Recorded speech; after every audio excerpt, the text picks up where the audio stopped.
Ministri i Mbrojtjes në detyrë i Kosovës, Ejup Maqedonci, ka bërë të ditur se vendi sot ka pranuar dërgesën e radhës të sistemeve raketore antitank OMTAS të kontraktuara me prodhuesin shtetëror turk Roketsan në dhjetor të vitit 2023. Sipas Maqedoncit, OMTAS është një sistem modern raketor antitank me rreze të mesme veprimi i projektuar për neutralizimin e mjeteve të blinduara moderne, përfshirë edhe tanke të pajisura me mbrojtje reaktive, si dhe fortifikata mbrojtësi ushtarake.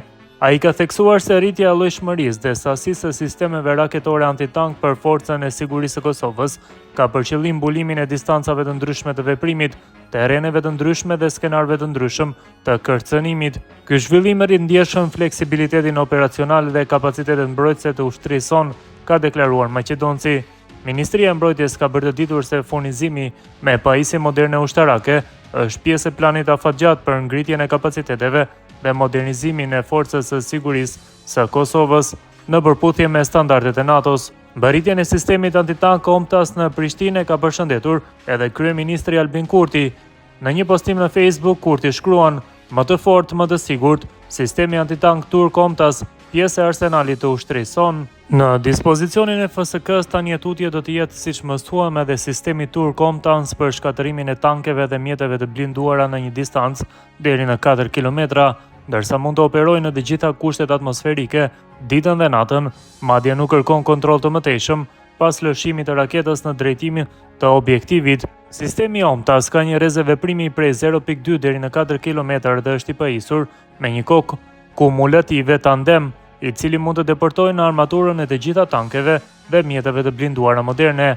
OMTAS mund të përdoret nëpërmjet platformës së vet ose duke integruar kullën e hapur ose kullën e mbyllur në platformën toksore.